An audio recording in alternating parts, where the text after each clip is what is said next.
નમસ્તે વિદ્યાર્થી મિત્રો, કેમ છો બધા? મજામાં ને? હવે બાળકો આપણે ગયા લેક્ચરની અંદર વાત કરતા હતા કે નદીની પેલે પાર, એટલે કે નદી પર એક બંધ બાંધવાનો હતો, એટલે અનુજભાઈ અને એમના ગામ લોકોને બધાને સ્થળાંતર કરવાનું હતું, એક ગામથી બીજે ગામ જવું પડે એમ હતું, અથવા તો કોઈને એવું હોય કે બીજા ગામમાં સ્થાયી નથી થવું ને કોઈ શહેરમાં જવું છે તો પણ થઈ શકે. તો હવે એને જે આપણે સમજૂતી લીધી હતી એમના આધારે થોડાક પ્રશ્ન જવાબ છે, ચાલો એ જોઈએ પ્રશ્ન જવાબ. હવે પેલું છે એમાં ચર્ચા કરવાની છે ને વિચારવાનું છે, એટલે અહીંયા હું જે તમારી સાથે ચર્ચા કરું છું જરૂરી નહીં કે તમે પણ એવું જ વિચારતા હો, તમારા થોડા ઘણા વિચારો છે અલગ પણ હોઈ શકે. પેલું છે, અનુજના ગામના ઘણા લોકો તેમની જમીન અને જંગલ છોડી જવા માટે સહમત ન હતા. કેમ? ઈચ્છા ન હોવા છતાં પણ તેમને કેમ એ બધું છોડવું પડશે? તો એના પર આપણે ચર્ચા કરીએ. તો એની પાછળનું કારણ કે અનુજના ગામના લોકો બાળપણથી જ આ ગામમાં રહેતા હતા. ક્યારથી રહેતા હતા? બાળપણથી. એટલે કે એ લોકોનો જન્મ જ ખેડી ગામમાં થયો હતો અને ગામ અને જંગલમાં એ લોકો રહેતા આવ્યા હતા, એટલે કે શાંત વાતાવરણમાં રહેતા હતા. આપણે આગળ જોયું કે ખેડી ગામ છે શાંત હતું પરંતુ મૌન ન હતું, બરાબર? એટલે કે શાંત વાતાવરણમાં કુદરતના સાનિધ્યમાં જ એ લોકો રહ્યા હતા. તો એ છોડી અને એમને ઘોંઘાટમય વાતાવરણ અનુકૂળ ન આવે, બરાબર? આ ઉપરાંત ત્યાં બાળપણ વિતાવ્યું છે અને ત્યાં જ મોટા એ લોકો થયા છે. તેમને તે ગામ અને જંગલ પ્રત્યે ખૂબ જ પ્રેમ, લાગણી અને મમતા બંધાયેલા હતા. ટૂંકમાં એમ કહી શકીએ કે ગામના લોકોને આ ખેડી ગામ પ્રત્યે ખૂબ જ લગાવ હતો. તો આ કારણસર પણ એ લોકો ગામ છોડીને જવા તૈયાર ન હતા. પછી એ લોકોને એવું લાગે છે કે તે વિસ્તાર તેમને પોતાનો લાગે છે, કારણ કે એ જો ગામની માટીમાં આપણે મોટા થયા હોય, આપણું બાળપણ ત્યાં વીત્યું હોય તો એના પ્રત્યે આપણને ખૂબ લગાવ હોય છે. ગલીએ ગલીને આપણે ઓળખતા હોઈએ છીએ, ઝાડ પાનની સાથે ઘણી બધી વાતો કરી હોય છે, બરાબર? આવું બધું હોય છે. તેથી ઘણા લોકો તેમની જમીન અને જંગલ છોડી જવા માટે સહમત ન હતા. ગામની બાજુમાં વહેતી નદી પર બંધ બાંધવાનો હોવાથી ગામ અને તેની આજુબાજુનો જે વિસ્તાર છે એ પાણીમાં ડૂબી જવાનો હતો. પાણીમાં ડૂબી જવાનો હતો. તો આ કારણસર એ લોકોને પોતાનું ગામ છોડીને જવું પડે એમ હતું. એટલે કે પાણીમાં આજુબાજુનો વિસ્તાર પાણીમાં ડૂબમાં જતો હતો અને આ જે યોજના છે એ સરકારી યોજના હતી અને ત્યાં કોઈ એક વ્યક્તિનું હિત નહીં પરંતુ મોટા સમુદાયનું હિત છે ધ્યાનમાં લેવામાં આવ્યું હતું. કારણ કે કોઈ નદી પર જ્યારે બંધ બાંધવામાં આવે છે ત્યારે એનો ફાયદો ઘણા બધા ગામને થતો હોય છે, ઘણા બધા લોકોને થતો હોય. આપણે આગળના લેક્ચરમાં પણ વાત કરી હતી સરદાર સરોવર યોજના. તો એ જે બંધ થયો સરદાર સરોવર યોજના નર્મદા નદી પર, તો એ નર્મદા નદીના પાણીનો લાભ 3 રાજ્યોને મળ્યો, ગુજરાત, રાજસ્થાન અને મધ્યપ્રદેશ. તો 3 વિસ્તારમાં મોટા ભાગનો વિસ્તાર પિયત માટે આવરી લેવામાં આવ્યો. આ ઉપરાંત ઘર વપરાશ માટે પણ નર્મદાનું પાણી છે આપવામાં આવે છે. તો બહુ હેતુક યોજના અથવા તો એમ કહી શકીએ કે બહોળા સમુદાયને એમનો લાભ છે પ્રાપ્ત થતો હોય છે. તો એ કારણસર આ જે સરકારી યોજના છે એની અંદર આપણે કોઈ ઇન્ટરફિયર કરી શકીએ નહીં અને જ્યાં જનહિત હોય ત્યાં આપણે આપણું પર્સનલ હિત છે એ જતું કરવું પડતું હોય છે. એટલે કે સરકારી યોજના હોવાથી ગામની જમીન અને જંગલ ખાલી કરવું પડે તેમ હતું. તેથી ગામ લોકોની ઈચ્છા ન હોવા છતાં પણ એ લોકોને સ્થળાંતર કરવું પડે તેમ હતું. પછી બીજું છે, ખેડીમાં અનુજના પરિવારમાં કેટલા લોકો હતા? જ્યારે અનુજ તેના પરિવાર વિશે વિચારતો ત્યારે કોણ કોણ તેના મનમાં આવતા? તો ખેડીમાં અનુજના પરિવારમાં 3 વ્યક્તિ હતા, બરાબર? પરિવારમાં 3 લોકો હતા. અનુજ, તેમના માતા અને પિતા. કોણ કોણ હતું? એક તો આ અનુજભાઈ પોતે, બરાબર? અનુજભાઈ પોતે અને તેમના માતા પિતા.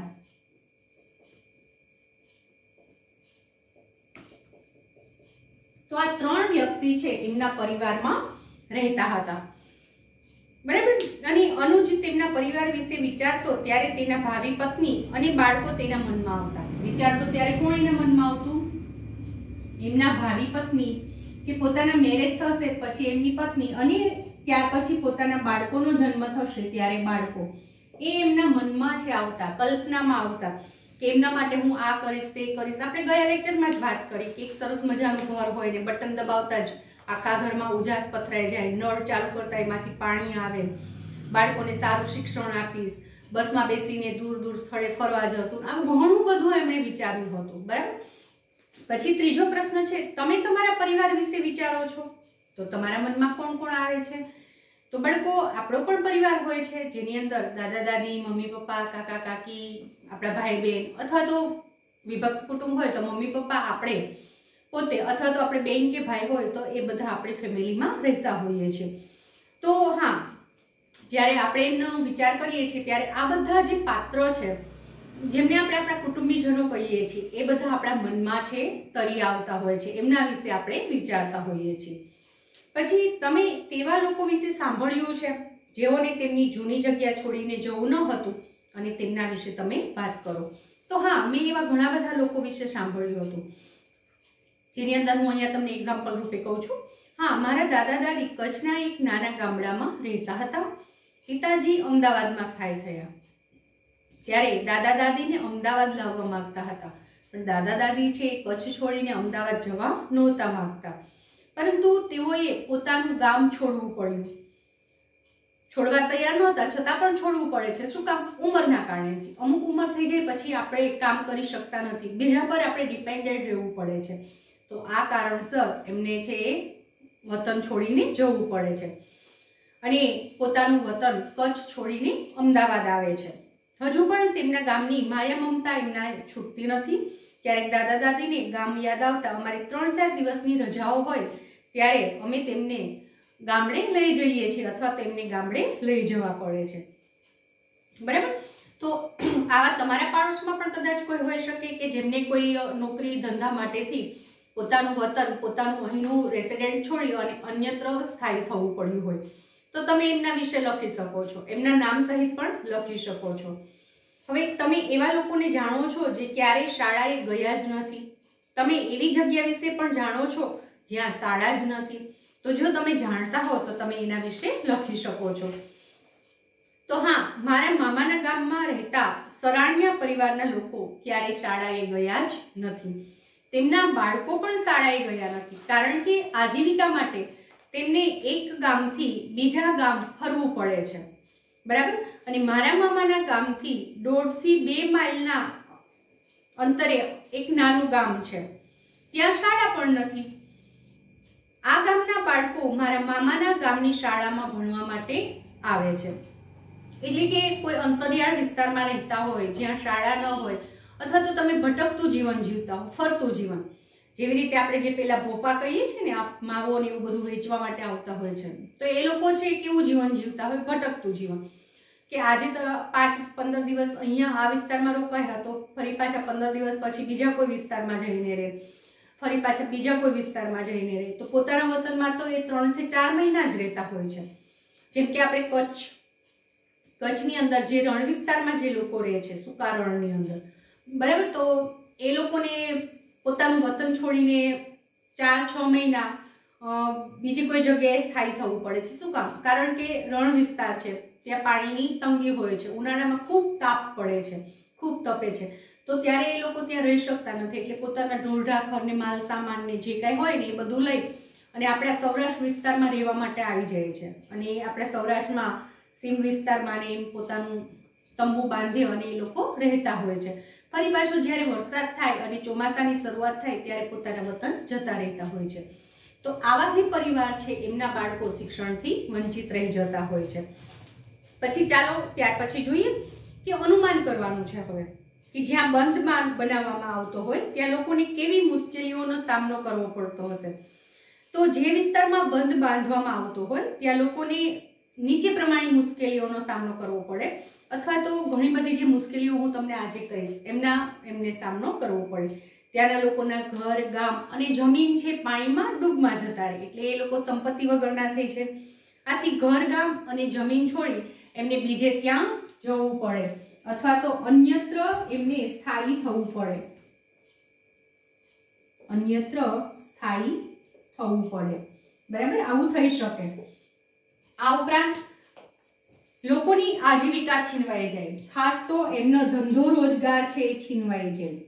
ધંધો અથવા તો આજીવિકા પણ કહી શકીએ કે આજીવિકા છે એ છીનવાઈ જાય।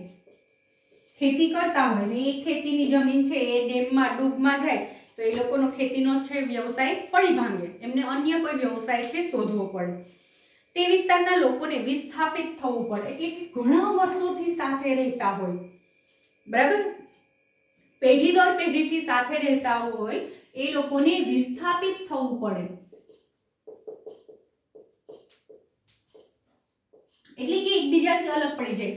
જ્યારે આવી રીતે ગામ ખસેડવામાં આવતું હોય ત્યારે કોઈ શહેરીકરણ એટલે કે શહેરમાં સ્થાયી થાય, શહેરમાં પણ કોઈ મોટા શહેરમાં જાય, કોઈ બીજા કોઈ શહેરમાં જાય, કોઈ ત્રીજા શહેરમાં જાય, કોઈ અથવા તો ગવર્મેન્ટ જે અન્ય જગ્યા ફાળવે ત્યાં રહેવા જાય, તો આખું બધું છે વિસ્થાપિત થઈ જતું હોય છે, એટલે કે બધું વિખેરાઈ જતું હોય છે। અને નવી જગ્યાએ એમને ફાવે કે ન ફાવે એ પણ પ્રશ્ન થતો હોય છે। નવી જગ્યાએ ફરી પાછું એમને ઘર બનાવવું પડતું હોય અને બધી જ વ્યવસ્થા નવેસરથી કરવી પડે, ફરી ઘર બનાવવું પડે અને ફરીથી બધી વ્યવસ્થા કરવી પડે।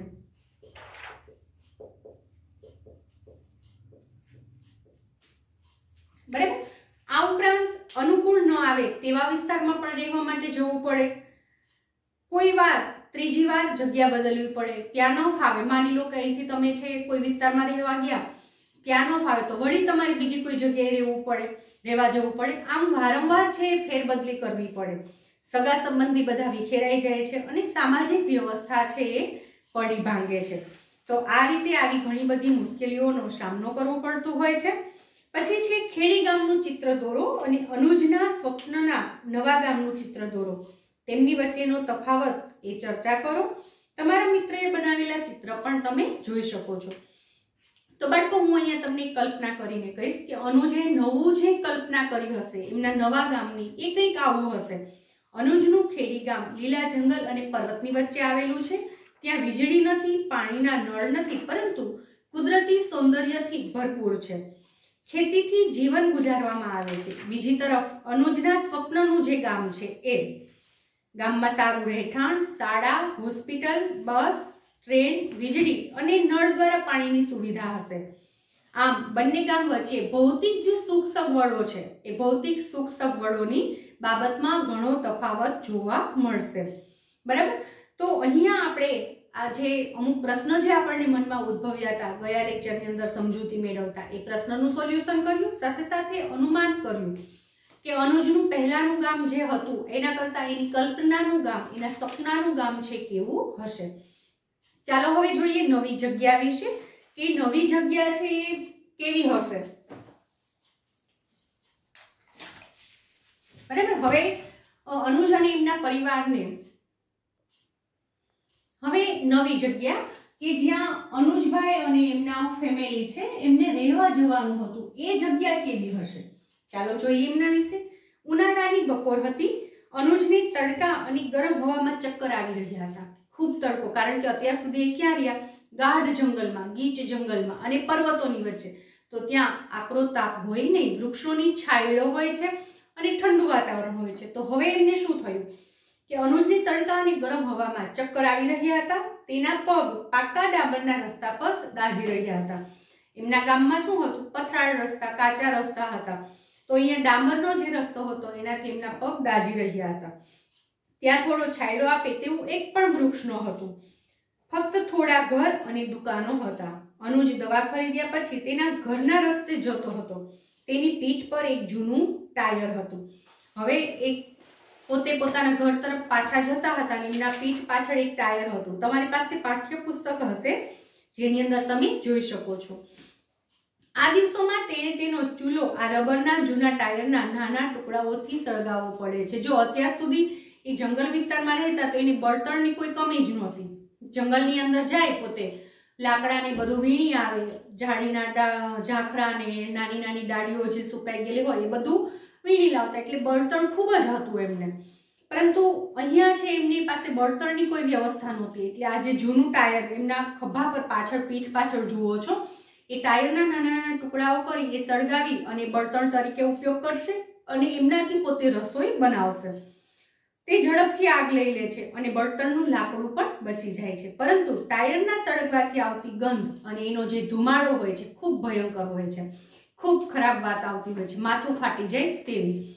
આ નવા સિંદુરી ગામમાં તેઓએ દરેક વસ્તુ, હવે જો આ જે ગામમાં રહેવા ગયા એ ગામ કયું હતું? સિંદુરી. બરાબર. તો તેઓએ દરેક વસ્તુ જેમ કે દવાઓ, ખોરાક, શાકભાજી, બળતણનું લાકડું અને પ્રાણીઓના ખોરાક બધા માટે પૈસા ખર્ચ કરવા પડે છે. જો પહેલું તો એમનું જે મૂળ વતન છે ખેડીમાં તો એ શું કરતા? ઢોર ઢાંખર ક્યાં ચરાવવા જાય? તો કે જંગલમાં સરસ મજાનું કૂણું ઘાસ હોય તો ત્યાં એમને ચરાવી આવતા. એટલે એમના માટે ઘાસચારાની વ્યવસ્થા ન કરવી પડતી. બળતણ તો એ જંગલમાંથી એમને મળી જતું અને ઢોર ઢાંખર રાખતા હોય તો એમના છાણમાંથી એ લોકો છાણા બનાવી, જેને ઉપલા કહીએ છીએ, એ પણ બળતણ તરીકે ઉપયોગમાં લઈ શકે. અને જંગલમાંથી સરસ ઔષધિઓ પણ પ્રાપ્ત થતી હોય છે. એ ઔષધિઓ દવા તરીકે ઉપયોગી હોય. તો એમની ખર્ચ છે નહિવત હતો. પરંતુ અહીંયા સિંદુરી ગામમાં ટોટલી વસ્તુ એમને લેવી પડતી હતી. એટલે આવક કરતા એમને જાવક વધારે હતી. પરિણામે પોતાના કુટુંબનું ભરણ પોષણ છે એ વ્યવસ્થિત રીતે કરી શકાતું નહોતું. એટલે કે બધા માટે એમને પૈસા ખર્ચ કરવા પડે છે. તેઓને કેરોસીન ખરીદવું હોય તો એ પોસાય તેમ નથી. અને આ બધા માટે પૈસા ક્યાંથી લાવવા? સૌથી મોટો પ્રશ્ન. કારણ કે એમની આજીવિકા છીનવાઈ ગઈ. જો પહેલા તો એમને ખર્ચ ઓછો હતો, સામે આવક થતી. કેમાંથી? તો કે એમના પપ્પા પાસે ખેતર હતું તો એ ખેતી કરતા, સાથે સાથે માછલા પકડતા નદીમાંથી. અને એ માછલા પકડી અને બાજુમાં જે નદીને પેલે પાર નગર હતું ત્યાં એ વેચી આવતા. એમાંથી એમને ઇન્કમ પણ મળતી, રૂપિયા પણ મળતા. એમાંથી એમને જરૂરી જે કંઈ તેલ ને મીઠું મરચું હોય એવું બધું લઈ આવતા. બાકી તો બીજો કોઈ એમને ખર્ચ હતો નહીં. ખાદ્ય સામગ્રી બધી ખેતરમાં તૈયાર થઈ જતી. બરાબર. તો આ બધું વિચાર તો અનુજ ઘરે પહોંચ્યું કે હવે આ બધાની જરૂર પડશે, શું કરશું? આ તે બધું વિચારતો રસ્તામાં ચાલતા ચાલતા એ બધું વિચારે છે અને ઘરે પહોંચે છે. પતરાના છાપરાવાળું ઘર ભઠ્ઠી જેવું ગરમ થઈ ગયું હતું. તમે જોઈ શકો છો ઝૂંપડપટ્ટી. બરાબર. ટૂંકમાં એ રહેતા હતા એ શું હતું? ઝૂંપડપટ્ટી, પતરાનું ઘર. અને પતરા તો ઉનાળામાં ખૂબ તપે, એટલા તપે કે તમે એની અંદર રહી શકો જ નહીં. એટલે કે ભઠ્ઠી જેવું ગરમ થઈ ગયું હતું. અને પેલું એનું ગામડાનું મકાન એ તો વૃક્ષોના છાંયડાઓની નીચે હતું અને જંગલ વિસ્તાર હોય એટલે વાતાવરણ એકંદરે ઠંડુ રહેતું હોય. એટલે ત્યાં એમને તાપ શું છે એ જ ખબર નહોતી. અનુજની પત્નીને ખૂબ જ તાવ હતો. એટલે કે અનુજની જે પત્ની છે એ બીમાર હતી. તેની દીકરી જીયા તેના ભાઈ કૌશલને તેના ખોળામાં સુવડાવતી હતી.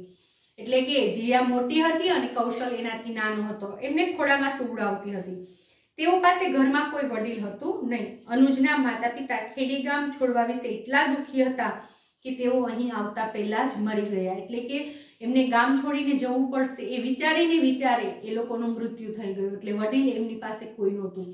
એટલે એમની દીકરી જીયા, એમની પત્ની બીમાર હતી ત્યારે એમના ભાઈનું, એમના ઘરનું ધ્યાન છે રાખતી હતી. પરિણામે અનુજભાઈ છે ગામ છોડ્યા પછી, વતન છોડ્યા પછી ખૂબ જ દુઃખી થઈ ગયા હતા. સિંદુરીમાં ફક્ત 8-10 પરિવાર જ હતા. કેટલા? 8-10 ઘર જ રહેતા હતા. તમે જોઈ શકો છો પાઠ્યપુસ્તકમાં તમને બતાવેલું છે.